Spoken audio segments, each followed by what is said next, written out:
Hi, everybody. It's Janet Eichhorst and Jill Renee Feeler here. Episode 22. I love numbers, so I love the two too. How That's so good. are Hi, you, Jill? Janet. I'm okay. How are you? I'm having a great day already. So it's early still, relatively for me. So I'm happy. Yeah. So Jill and I were just very briefly starting to talk about a topic that was kind of a little bit of a takeoff from episode 21. And in that episode, in our discussion, it was one of the things that was coming up was what are we affected by? And do we have to be affected? And we've talked about this in different variations, but we're going to go a little deeper with that today and see what happens. Because here we just had a lunar eclipse, we just had equinox, and we've got the solar eclipse. And are we affected by that? Do you feel it? Does it matter to you? Does it affect your live stream? Let's talk about that. That's good. And the way that I was also thinking about the wording, just because we're both so communication, like we're communication masters in a lot of ways.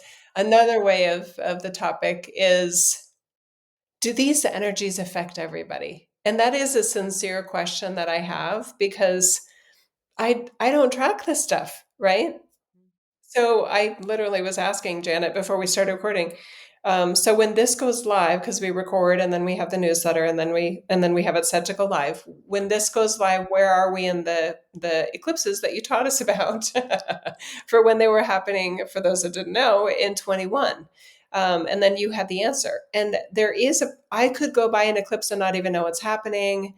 And other people are like, well, the eclipse is going on. And they're just like, Jill, you know what I mean? So it is sort of and to me, this topic where I'm feeling the of a theory slash answer to consider relates definitely to 21. Let's have you go first this time.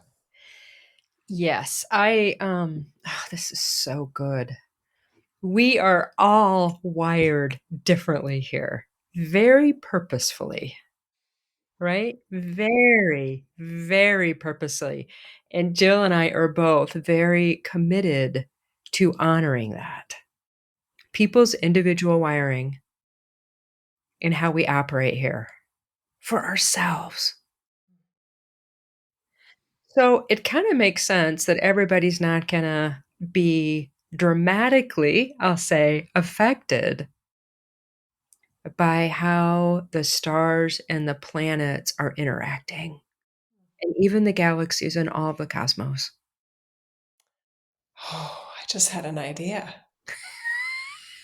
The same thing could be true that not all are as affected, sensitive, aware about anything else, right? There are some individuals that have had, really, I mean, objectively toxic relationships, and they seem to kind of bounce and go, yeah, we broke up and I feel lighter.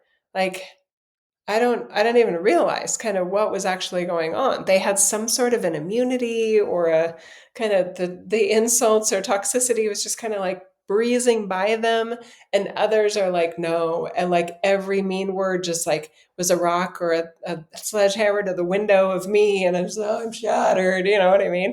I'll never recover. I need intense therapy. And it's the same energy that was offered. Different people are affected. Siblings are affected differently by different parental patterns or environmentals in the home and in their nurturing. And yeah, now we're back to individuality, aren't we? And when you said environmentals, that's also true. Some people can eat anything. Oh, food, like actual food wise? Yes. Like some Yes. people eat anything and never be Yeah. affected. And you're like, that's got so much Roundup in it, that'll kill you. And other people are like, eh, doesn't My, bother me a bit. my sugary donut from Pastry Perfection in my town is my little bite of heaven. I love it. Yeah, and other people are like, "Don't you just feel like crap for 2 days?" I'm like, "No. I'm so sorry you do. No, I'm good. I was just talking about that. I was with some friends yesterday, and I said, "Yeah, I think I've inherited a little bit of my dad's and my family's industrial stomach, where I can, process certain things that other people that I know in the spiritual community will be like, oh, I just ate that, and I'm like blown up 3 times to my normal size, and I just can't handle it, right?" Mm. Um, that's true. And the other thing I thought about too was I think about people that do jobs I could not do. I could not be in a place where, in a dementia unit. Oh, I dementia? I Mm. I would go crazy Mm. because I'm just so however, I don't even wanna make up a story around it. It's Yeah, just not good. for me, There you go. you know? And others are like, "Oh my god, I love my job." You know And I what I witnessed mean? those people Yeah, in my dad's yeah, assisted living, and yeah, I was like, "Wow, I am so impressed. You right? should get a gold star, and you're probably not getting paid enough either." Just For what you're experiencing and having to introduce yourself every day to the same person that's been here 45 days. Yeah. Oh, Oh, wow. so we just made this so big, Oh, right? can you feel it? It's like, I everybody just take a totally can deep feel breath, it. like, and take it all the way down into your Oh, I belly, love like this. you're, lighten, It's it's so lighten. good. Oh. And Oh, yeah, I don't wanna jump to this next part, but I'm ready when yeah, oh. I never wanna rush this part of what you do. Yeah, the sparkles, Ugh.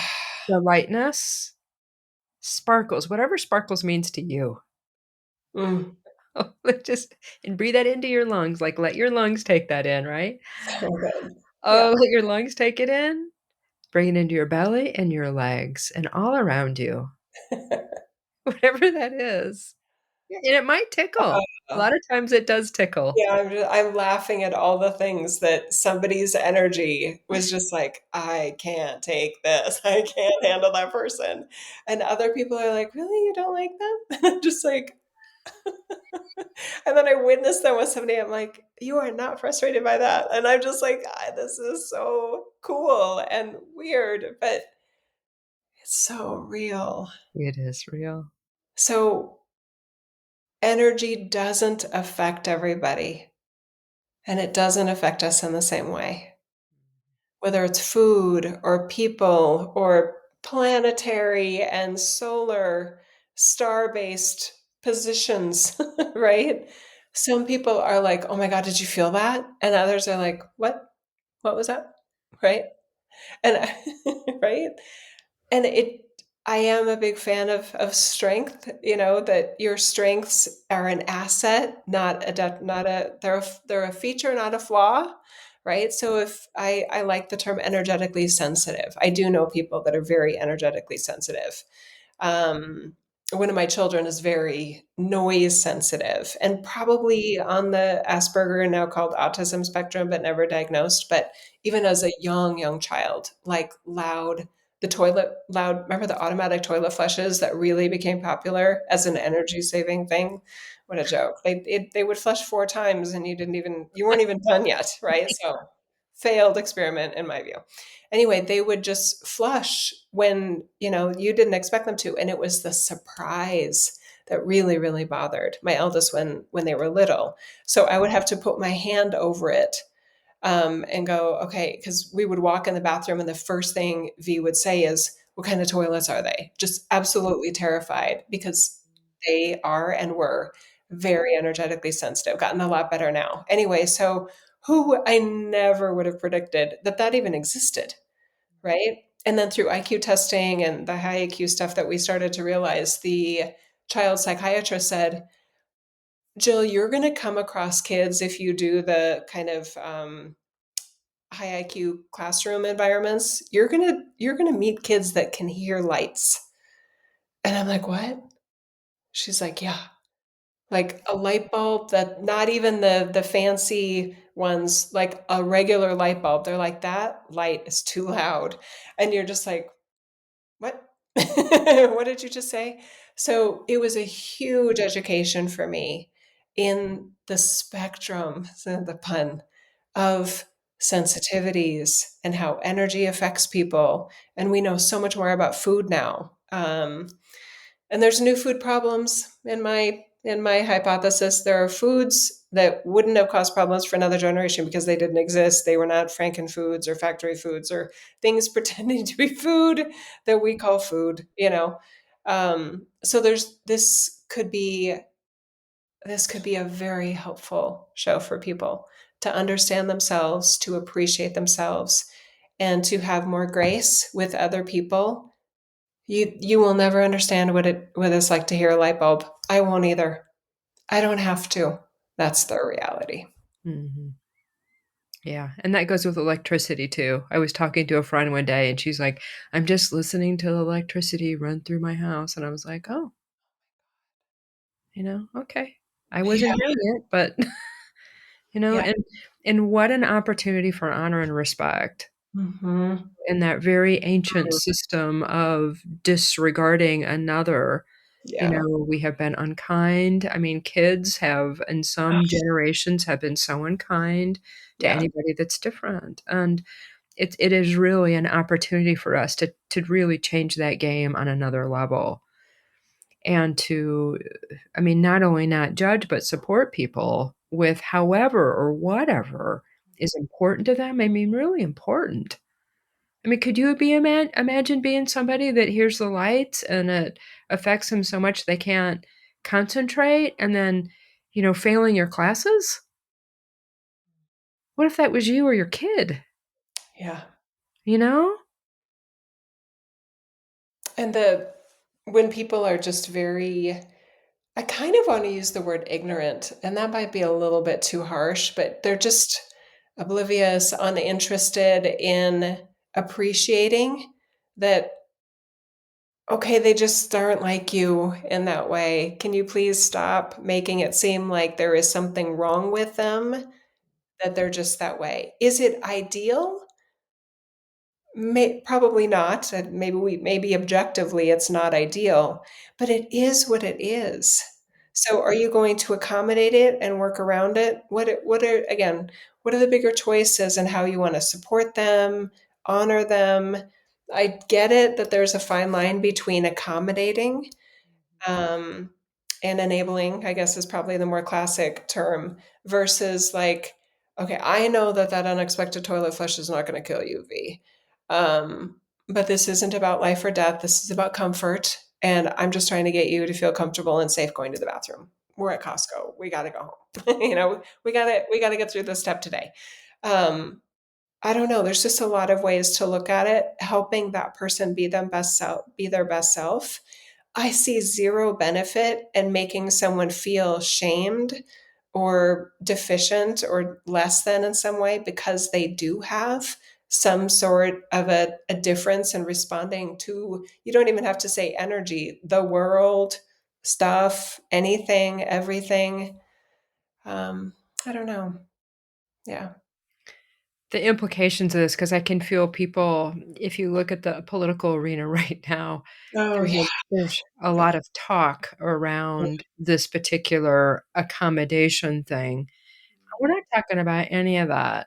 We're talking about honoring our fellow humans. I Hmm. mean, let's not get them intertwined in a way that they don't have to be. I'll put it that way. Yeah. Um, because wow, there's so much opportunity here to kind of rewrite the script, I wanna say, Mm. and how we personally address it and feel really good about our own authenticity. It Hmm. kinda reminds me, like, okay, I just have this image of, like, walking down the street, and I mean, it can be as simple, and we're using different examples, but, like, if I'm walking down the street and there's somebody that's using a cane and they drop their cane and they can't pick it up, and this actually happened to me, and I was like, "Oh," and I pick it up and I was like, "Are you okay?" And they were kinda pausing out by the fence, and it's like, "Yeah, I got this." And I was like, "Okay." It's that simple. Like, I'm not, like, rewriting laws. I'm not, you know what I mean? I just wanna say the simplicity of that Yeah.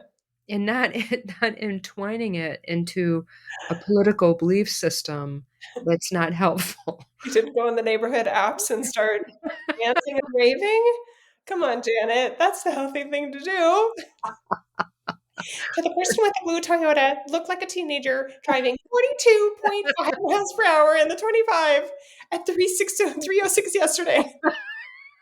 It's like, and then when I read something like that, I'm just like, okay, they've got a lot of energy about someone speeding through the neighborhood. And that's fair.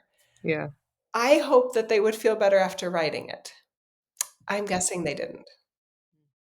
They don't have an outlet for things they can't control that makes them angry. Mm. And I wish they would. Yeah, so how do we deal with differences? Hmm. How do we deal with that? How do we deal with that? I mean, I've got the perfect example, like my microcosm of the macro of my apartment complex. I see so many things, and I hear one person say, "She's crazy," and I was like, and she does cackle. Another woman, and she's delightful, and my dog loves her, and you know, so crazy is relative, Mm. and I claim craziness in my own Oh, Janet way. screw that. Oh, I have such a strong opinion about that. Go ahead. No, I'll I mean, listen. just because to me that means, like, how colorful I am. And people call that I don't judge craziness. I embrace it as a form of individuality, Okay. right? You It's know? just such a pejorative, though. It can be for some people, but for me, I've shifted that to like, uh-huh, because I am so different. And I guess this is a perfect example Mhm. of how the wording, and in the last podcast we talked about if you think people don't know how you really feel, Yeah, that's true. check that out, Yeah. right? I feel protective. I feel sister bear with you Yeah. when you So, talk about embracing the word crazy, because to me, literally, crazy means not intelligent, illogical, not sane. Um, I don't want to euphemize that, mm, right? mm, And yet I recognize that there's a strategy in embracing originality, because I too, I love originality. I love unique creativity, and I love intelligence, and I love sanity and I love logic. Um, and I know you as all those things. So yeah, but I get it. I mean, we all have ways of adjusting or accommodating or just sort of accepting and recreating a word as needed so that you can be your brilliance. mm. Yeah, this is really good because the way we speak and the way energetics come through language. So I am going to reconsider this for myself instead of I can redefine and I can do anything I want with any language, or I could choose to use different words. And I sort of automatically do that. Like when somebody says, "Oh, she's crazy," I was like, "Oh, yeah, she's colorful and it looks like she's having a good time." And I don't redefine that with her. But Mhm. I guess in my world is like I take the judgment off of the words, Mm. right? And that's a good move. And then how I choose the words I want to use, I can be very deliberate with that so that they're more, I want to say, just kind of accurate and more in the way society uses them, right? So they're not misinterpreted. Just like how I said, "Oh, I'm crazy," and you're like, "Oh no, don't be," I was like, "Oh, I okay." know, I'm like, "I have an opinion about that." Please don't call yourself crazy. Yeah. That's a really good That is example. just my opinion. Yeah. Right, like, take the judgment off and then use the words that really fit so that it's not misinterpreted in kind of the way most people, experience a word. Mhm. Because I didn't feel good about because when she said she's crazy, she did not have good vibes behind that word. Yeah, most people would not mean it as a compliment. I mean, I guess you could put it that way too. Mhm. And maybe I am more sensitive to it because yeah, thank you. This could be Mm. useful. Um, Mhm. Doing that, yeah. in in my foray into this type of philosophy and theology that is a more, let's say, unbounded, unrestricted God, right? It comes with some stereotypes and even caricatures that I intentionally didn't want to align with and didn't want to be associated with. I didn't want to all of a sudden wear tie dyes and, be filled with crystal, jewelry and gemstones. And I didn't want to look like a caricature of a new age practitioner. And yet I was demonstrably gifted at some of the things that type of person would be very into and very, accepting of, or anyway. So there was just like, can I do this and still wear like Ann Taylor and you know Coach? You know what I mean? Can I still like Burberry and all those things? Anyway, there's just this weird kind of like, well, yeah, I'll do it my own way, right? When I started my podcast, do I have to play like, sort of like new agey music, which I don't listen to, right? Do I have to have a didgeridoo, intro? And I felt like when I first started the podcast, it was like 2010, and I just felt like, can I just like play Lenny Kravitz? Like, are you going to go my way? Or, oh my God, yeah, I just felt that. Okay, that's hilarious. Okay, for many, this is so funny, and I'm going to have to eat my words in about 1, 2, 3 seconds. Three, two, one. Here we go. There is an artist, a recording artist named Seal, and he has this song called Crazy. And I'm going to give you all the credit in just a minute here. I used that intro, probably with some copyright violations, for years because the rhythm and the bass and the beat is so good. I love it. I just feel like, oh yeah, this is so good. And then the main kind of word lyrics are, because we're never going to survive unless we all get a little crazy. Mhm. And I loved that. And I still love it. And now I'm just handing the the throne right back to you in terms of, yeah, I get it.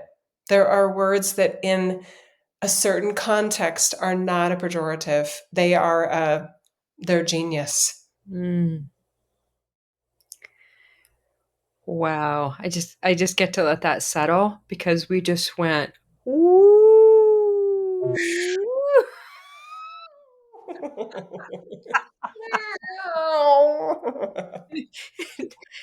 It I love it. By the way, I have to say, I love it when I'm surprised too, because sometimes I know where I want to go as my Jill. And this one was like, wait a minute, then there's the song crazy. I'm like, holy shit, this is so good. Yeah, yes, yes, okay. which is one thing I love about you that, like I think I said that in the very intro. I didn't say it very well at the time. It was a little choppy, but in the very first podcast we did, what I love about Jill is that she's not afraid to go places. And this is what I mean. Like she's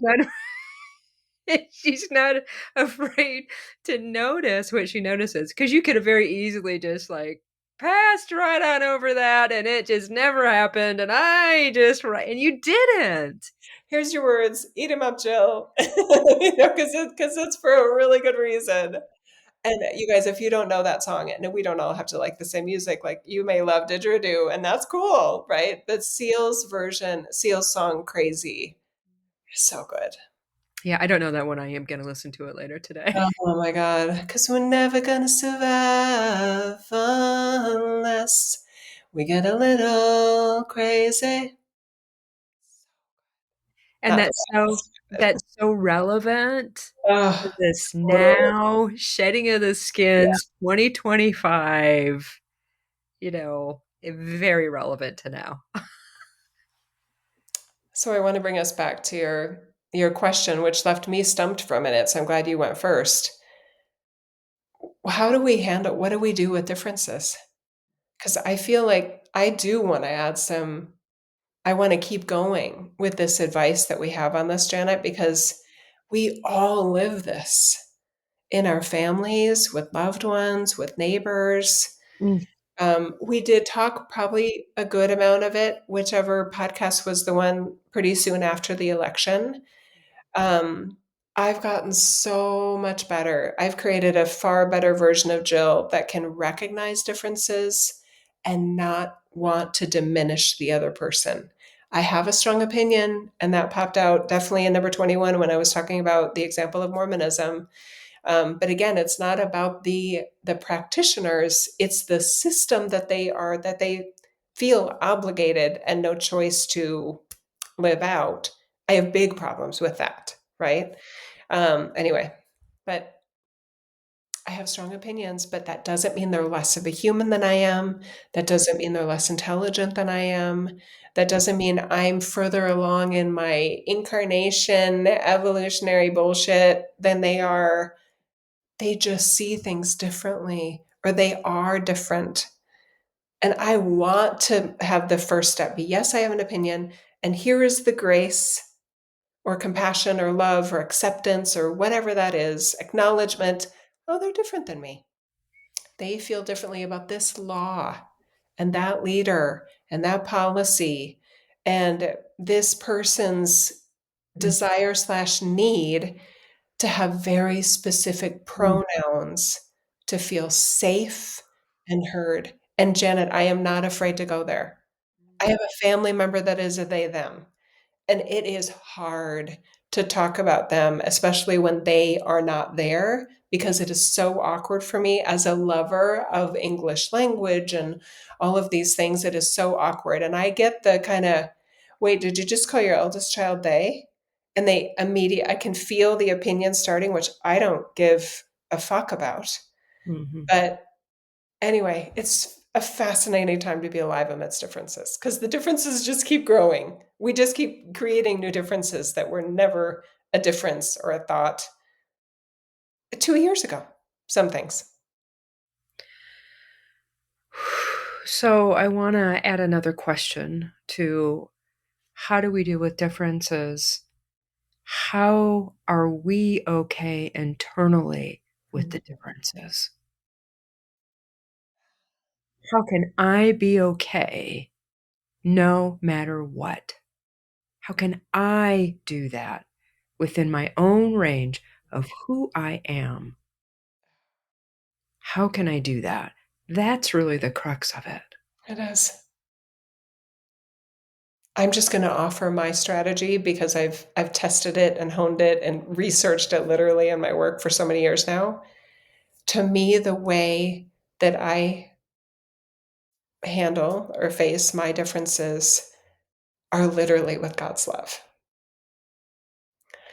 I know that there's no differences that put me in a category where I am out of alignment of God's love for me. Beginning, middle, end of story for me. When I tested that theory out and then also started going, well, what if that's true for everybody? What if nobody's differences from me or a standard or, somebody's rules puts them out of alignment with God's love for them? Then we're just talking details, big details, and details that affect society and relationships and personal, quality of life and all these things. Yes, it's not that they don't matter, but they don't put you on the outs with God and God's ever present, omnipresent love for you. And that to me was all the silliness just dissipated. Yeah, I look serious, but I'm really just holding a lot of energy right now because there's a lot happening and I can feel it. And I want to just add a little, if you don't like God's love, unconditional love, whatever word you want to use there, and make it as unlimited as possible would be my suggestion.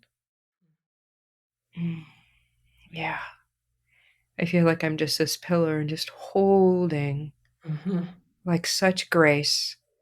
And I'm not meaning that I'm better than anybody else by any stretch. This is just what I do. Like grace, compassion, in that love. It's here. It's here. It's here for everybody. No matter what. No matter what. And I mean, no matter what. No matter what atrocity somebody's committed, that love is still there.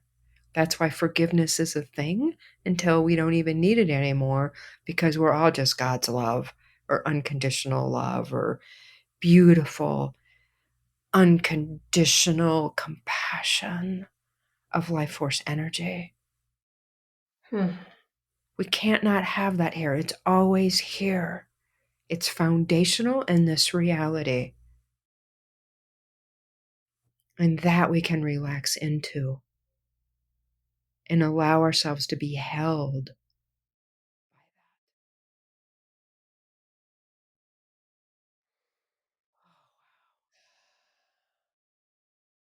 It's so big. So, for you in this moment, I'm feeling some tension around the heart. Wherever you are, can you give yourself permission to receive more of that love for you? Whatever that means, however you need it, however it can be useful to melt old patternings, to be kinder to yourself, others, to make your problems inconsequential. That's not only a possibility, it's a probability.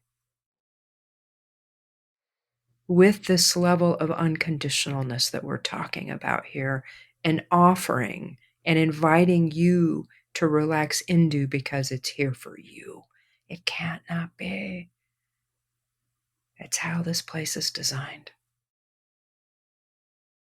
Why, which is why I too think it is the only answer for me, because I too have tried and tested many theories, and it's nothing about the outside. This is an inside thing. And it doesn't mean I don't step out occasionally, but I step in as quickly as I can.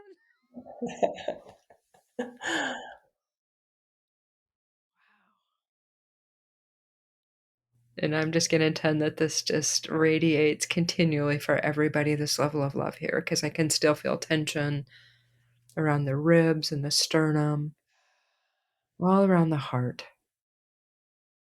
Right, the whole bone structural system just Yeah. gets more softness, more compassion, more love. And I'll just add for anyone that is feeling this resistance a little bit, or maybe thoughts that are sort of with the words, "Oh, what about?" Hang on a minute. We'll address those in a minute. Because there is an application of this hypothesis that gets a little bit challenging in this reality. I promise to offer a strategy for that, and I'm sensing Janet will have a strategy for that too. So, with that said, let's accept again this tsunami of love from the inside out, directly from God for you, amidst everything and anything, everything you are, everything you aren't, everything you know, everything you don't know, everything you've done, and everything you've never done. Don't leave anything out of what you will let receive God's love. Mm.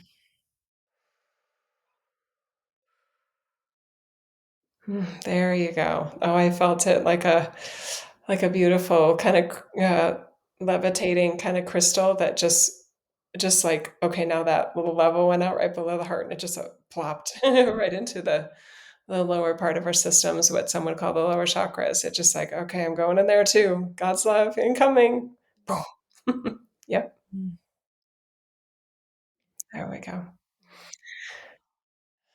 Let's take a breath right here, and then we'll get to the whatabouts. Mm. And don't forget your throat. Mm. Yeah. Don't forget your brain. Let all your thoughts just receive God's love. It won't weaken you, it'll sharpen you. Okay. You ready for the next part? Janet, I'll go first if that's okay. Yeah, yeah, yeah. I love what we just did right there. And there's this other part that's like, Okay, and you're a human on Earth. So if your car breaks down, are you going to openly accept God's love in anyone that pulls up and says, "Hey, I'm here to help you"? Are you going to do a little discerning, do a little, "I don't feel safe with that," or "What's the safest option for me? I need help right now," right? To me, what we just did right there and offered and invited you into is not inviting you into a blindness or a hearing deficit or sensory deficit about what also this world can be. Because just because everything in this reality is a part of God's love, it doesn't mean it acts like it's a part of God's love. There is a dangerous, inherent riskiness to this reality that doesn't defy God's love, it's alongside God's love. So when things get scary and risky and dangerous and life threatening, that isn't, to me, evidence that, well, God's love isn't in that.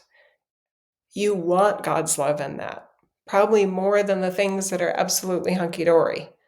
In the things where you are like, oh, wait a minute, where's God in this? Oh, right there. Right there. Never left, couldn't leave if it wanted to. Right there. So you let God's love into the aspects, and I would even say parts of the nature of this reality and the weirdness of this reality that don't feel like that and don't act like that. Okay?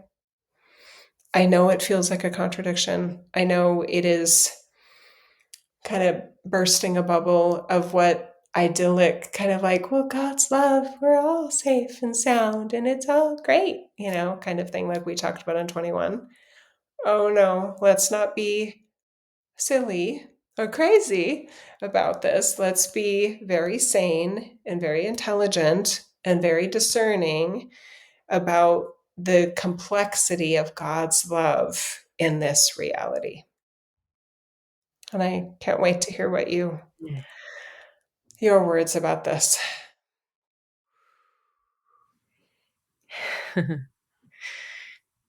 If we want to be here fully, we get to be the mama bear when we need to be the mama bear. Or the Papa Bear when you need to be the Papa Bear. Or the they bear when you want to be the they bear. Or the innocent child Mm, that asks questions. mm, Because the example that came up before is when my mom had had a stroke and she was in a wheelchair, and the first time my nephew came up, and he just walks right up and he's like, "Hey, grandma," and asks some question about the wheelchair. "Oh, are you is this what you travel around in now or something?" I don't remember what he said, but it was just like so innocent. And she answered him, and he's like, "Okay." And he just goes on his merry business, right? Like, no uncomfortability there, mm. right? To pretend that somebody has a vibration that is, we talked about this, we always feel it, and we talked about this in 21, right? To not pretend that somebody doesn't have an aggressiveness about them in the moment that we get to step out of the way of. That discernment is God's love, That was good. That was right? really Right? It's out there. We have the ability to just know these things because we do. Some people see them, some people feel them, some people get a very loud voice in their heads. It takes all kinds. Some people's bodies just start moving away and doing things, and you're like, well, that was weird. I've had that happen. Like, really? Okay, I guess we're doing this now, right? yeah. There's such wisdom in that. And when I nurture Hmm. and allow that relationship, because it's always here, right? I Yeah. pretend it's not sometimes. That's me, right? And sometimes the I wanna say the stimulation is so great in this reality that Mhm. I forget that, and that's where the habit of that relationship building and allowance is helpful, which we kind of alluded to that with meditation or however, and that's not necessarily oming it all the time. That's just a focus and an awareness. Presence on all Present. levels of self, not in a utopian, well, it's all just God's love. Not if you look like a bunny to somebody that's acting like a fucking leopard, Exactly. right? I mean, this is, I'm sorry to be so harsh and so blunt, but I've been frustrated by the, in my opinion, lack of effective teachings and teachers that can help individuals reconcile these really important concepts that God's love is everything and we're on earth in these human systems on earth, which can look like the opposite of that. And there's so little information and effective, I want to say, training for how to navigate both of those things being true, Mhm. right? And it's complex. And we were talking in another episode about, some people just have these strengths, right? They're different. Some people have amazing strengths at things. Some people describe somebody that is normally just an absolutely lovable, caring, kind person. And in some very weird aspects of their lives, their eyes, they describe physical characteristics of things like their eyes turned black. Something happened. They were a different, that was not the person I knew. Something came over them. And all of these different uh, theological teachings have a different name for that, a different uh, explanation of that. To me, that denying that that's true is not helping you and not helping your light feel savvy and informed and prepared for, yes, being the love and the light that you are as source energy, while also being sometimes vulnerable in a reality that doesn't act the way we wish it would and doesn't function like we wish it would. Why doesn't it function that way? It just doesn't. I have a whole bunch of reasons why, but it's all theoretical because it just doesn't. It just doesn't. So please don't pretend that it does work that way and that you can positive think your way into, it acting a certain way when it doesn't. Yeah, you could, this is a form one way to describe it is like a practical level of faith. Very That's active faith. It's yeah. active faith, practical faith, usable faith. I know I think I was in Mount Shasta, I heard somebody make the comment of, "Ugh, I'm so tired of these spiritual people, like, not running from the bear because they would just wanna have a level of oneness from the bear," you know? Just like, I'm so tired of that. It's a bear, people, you You're know? prey. Yeah. You are prey. Let's not, you can't high vibe your way into, yeah. Oh, that's so good, Janet. You know? I was, yeah, Yeah, go and that can be true in so many different levels of our lives, right? yes. Like, let's not pretend that there's not a prey dynamic and that and I have a great level of compassion because people that are preying on others are doing that because they don't have something within themselves. So I'm not denying that either. But I also am like, I'm not gonna be your food source today. And I've joked about that before. It's like, no, you know, having a job today, not choosing that, Yeah. you know. Yeah, the level of, and the sneakiness of manipulative, predatory type of energy in this reality is pretty diabolical, pretty ugly, um, and highly intelligent and highly creative sometimes. So Oh, yes. it's impressive in a, oh, F, sort of way. And that makes me be even more impassioned about trying to inform those that are so beautifully light based to not do that in a way that's naive, right? It is possible to be too trusting in this reality. And it's so sad because part of me sees the giftedness in some individuals of there's such a beautiful purity that they can't even imagine another person acting like a predator or being manipulative or all the other list of things. They can't even imagine.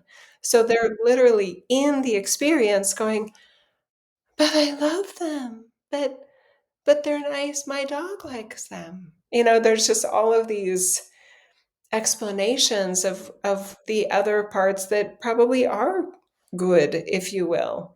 But it's the good mixed with bad here. The predatory mixed with innocence that is so confusing. And some people are really good at it, and some people are just not good at it. Um, and it's a part of this reality that just really it bums me out because as my soulfulness, I wish we were all better prepared for the nature of risk and threats and predatory vibes that almost anyone could uh, animate that you'd never expect them to, right? A mother or a leader, a faith leader that 99,999 times of 100,000, they are a beautiful demonstration of godliness. And then in one instance, you're just like, what was that? Like, what? Wait, what? And then it's like, no, I couldn't have seen that because I have all the other 99,999 examples of that they're not that. But then they were just that. What was that? Right? So it is just confusing. Let your brain be confused by it. And I know we're starting to wrap up here, but we can talk more about that. I do have a free podcast series, the Outwitting Watiko series, because I'm really good at that. It's not that I know what it's like from experience of being predatory. It's that for some reason, I'm like a fucking CSI investigator. Like, oh, this fucker's got a sick twist in this way. There's just something about me that just I can kind of observe the patterns of diabolical nature, not be afraid of it, want others to not be afraid of it, so that we can be prepared for it when it shows up in the most surprising places.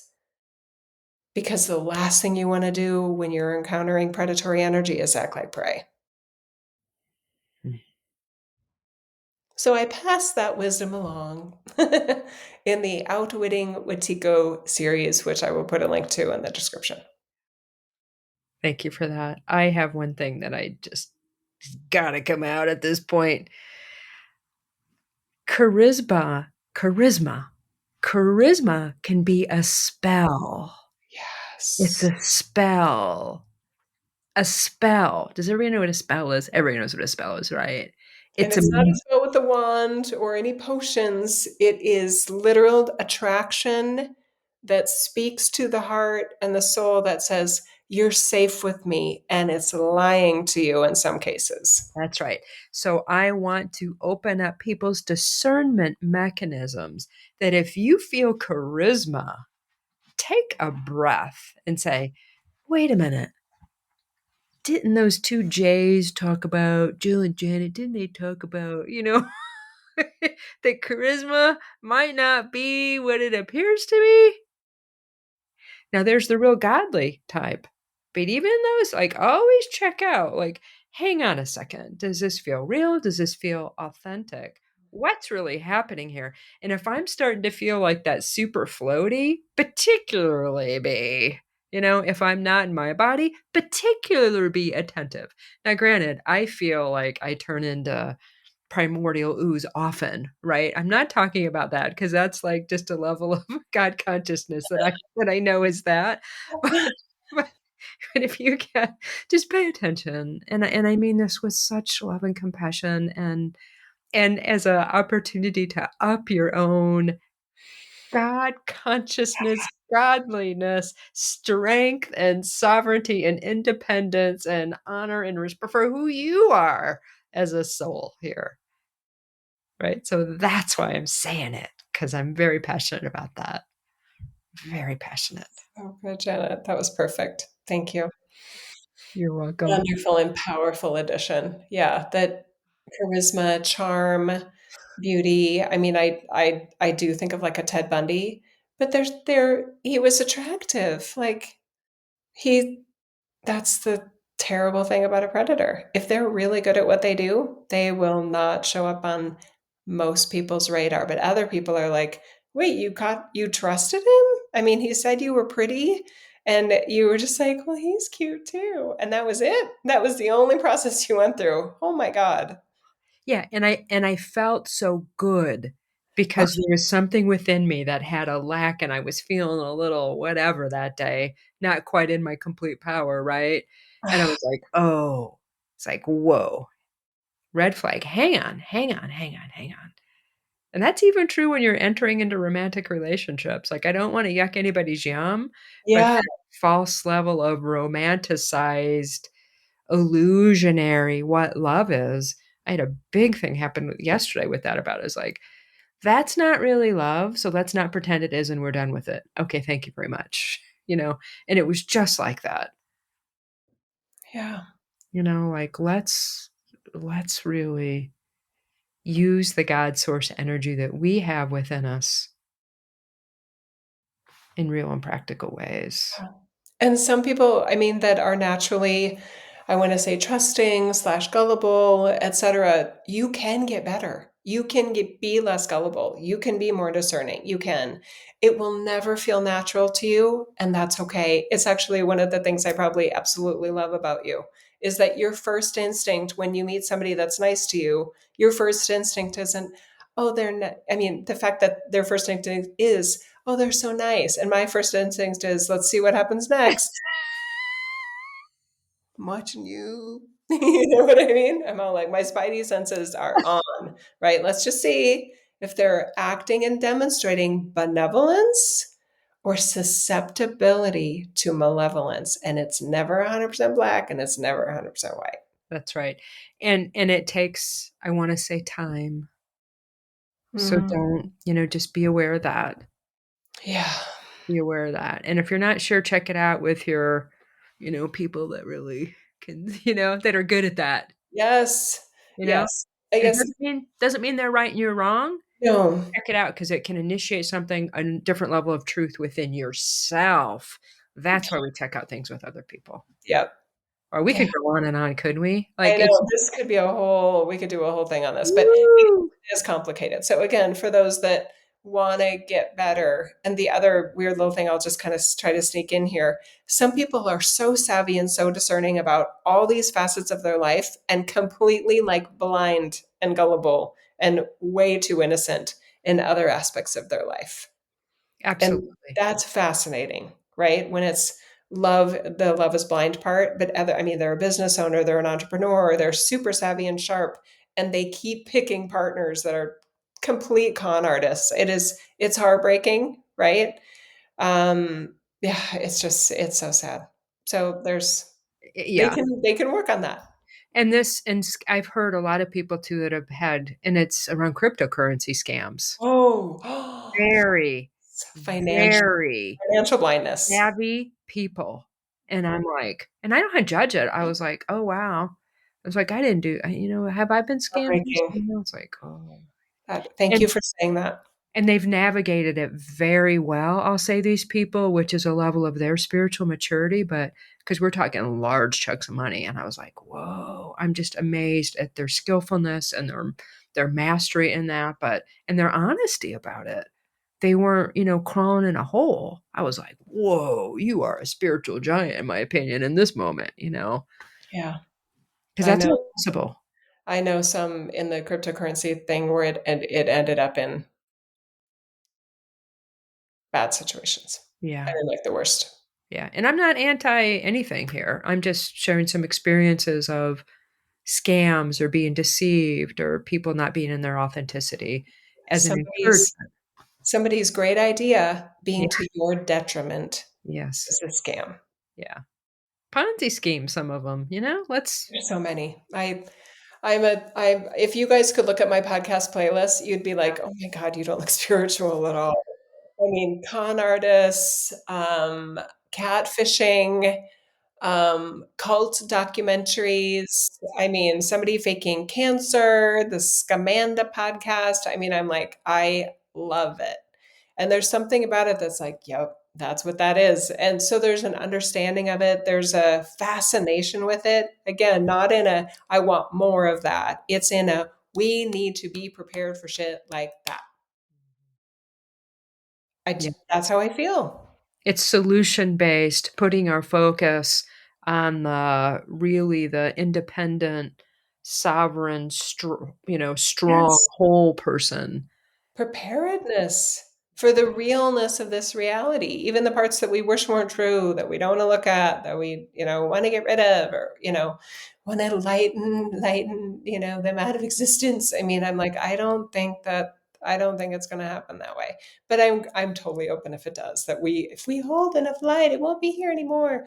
Oh, that great. Sounds good. I'm in. So far, no. So I'm still on the preparedness side and helping others be prepared. Yeah, it's interesting because there is some combo of that happens, and Yeah. we're not, like, controlling that from our mind about when it happens and when it doesn't. That's more of us just, living authentically and being surprised by brilliant miracles that happen, and also, allowing ourselves just to be real about things that we have to come to terms with in order for it to shift, which Yeah. is what I hear you talking about with your podcasts, right? So, yeah. We probably should stop I there. know we gotta wrap up. We could keep going on this. We could go Thank on thank you forever. so much, everybody, and thanks for this. Thanks for everything, Janet. I'm just so Yes. I feel so blessed, and so I'm so grateful to be alongside you in this material that we're creating together and offering and sharing. I so enjoy our conversations, and I hope others are too. I think they are. You guys, thank you so much for liking, subscribing, commenting, sending us a message, checking out our websites. Janet's is in her description of the show notes. Mine is in mine. This is like the tip of the iceberg in terms of what we do. This is a beautiful kind of a amuse bouche of everything that Janet offers and I offer. And I had somebody ask me the other day, Janet, I think I'm going to book a session soon. Should I do another session with you, Jill, or should I book a session with Janet? And my initial feeling was, oh my God, definitely book a session with Janet. I mean, like, yes, you've experienced, my giftedness and benefited from that, and that's great. And I'm glad you're asking, but oh my gosh, getting others getting others takes, receiving their giftedness, experiencing their mastery, seeing how it activates your giftedness, your mastery, your love, your well-being, is there is nothing like that. Yeah. And you can trust Janet, you guys. Yeah. Thank you for that. Thank you for that, and I feel the same way about you. It is such a honor, and, I mean, you are incredible on Thank you every so single level I know you to be, right? And that's a lot of levels. So, much. yeah, and I appreciate everybody so much. It is really quite a joy and a gift to be able to share this, and I hope everybody gets tremendous benefit, to help you be more of who you are, authentically, beautifully, and just, yeah, because I have great love for everybody. I really do. So thank you. Thank you, everybody. Until next time. Bye, Bye. everybody.